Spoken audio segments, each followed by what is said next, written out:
Congratulations on your new Howard Miller floor clock. You have a lot to look forward to. But first, take a look at this short video that will show you how easy it is to set up your clock. Ready? Let's begin. When the clock arrives, check the carton and be sure there are no visible signs of damage. Things you want to look for are tears in the carton, or major dents, or perhaps even rattling glass. If you notice any of these, don't open the box, just refuse the delivery. If you find damage after you've opened the carton, call the freight carrier and request an inspection report. This must be done within 14 days after you receive delivery. The phone number can be found on the packing list or bill of materials. The first step to unpacking your clock is to cut the bands surrounding the carton. The parts that you find inside will vary depending on the type of clock that you have. Along with your clock, you may find these things: a pendulum, a box containing your weights, door key and winding crank, and a finial if you have one, along with your owner's instruction manual. Set these aside for now. We'll get back to them in a minute. Now, let's continue unpacking your clock. At the top of the box and above your clock, you'll find a box that contains your finial, if you have one, and your owner's instruction manual. You then remove the packing collars and locate the box marked pendulum. Set that aside. Now, remove the clock from the carton and discard the plastic bag that was protecting it. At the bottom of the shipping carton, you'll find a box that contains your weights, your door key, and the winding crank. Adjust the leveling feet so the clock has additional stability. Now, we're ready to set up the clock.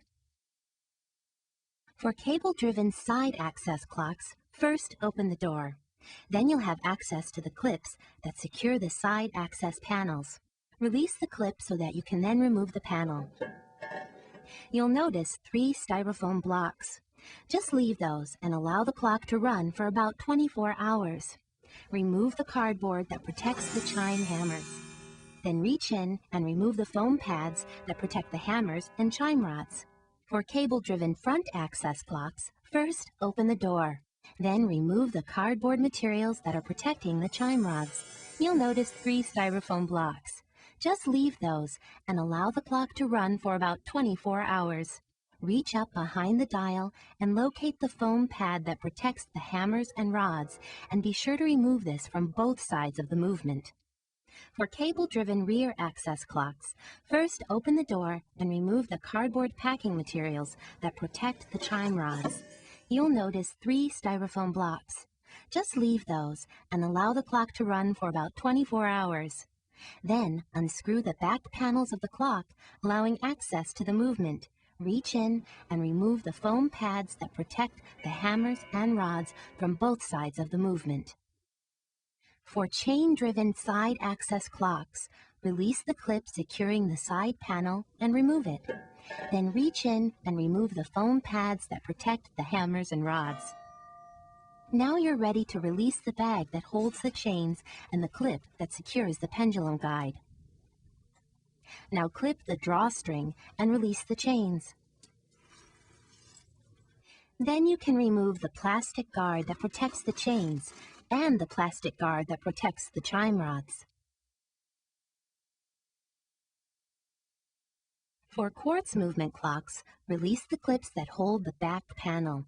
This will give you access to the movement. Refer to your owner's manual for instructions on installing the battery and releasing the pendulum clip. Now we're ready to open the boxes that we had you set aside earlier. Remove the pendulum and then carefully hang it on the pendulum guide. And now for the box containing the weights.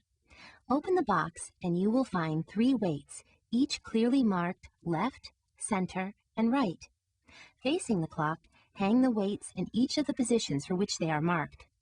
Just a reminder, don't remove the 3 styrofoam blocks until the clock has run at least 24 hours. Now you're ready to start your clock. Set the clock by moving the minute hand counterclockwise. Then, give the pendulum a gentle but big swing, and don't be alarmed if it gently bumps into the glass. The clock needs to be level, so use the 4 leveling feet that you'll find at the bottom of the clock. You'll want to consult your owner's manual for specific instructions on how to adjust your clock's timekeeping accuracy, as well as information on how to accurately set the moon dial. And that's all there is to it. If you still have questions, it's easy to find the answers. Consult the owner's manual, call the retailer where you bought the clock, or visit howardmiller.com and read through our frequently asked questions. Congratulations! You've successfully set up your new clock, and we know that you'll enjoy it for many generations to come.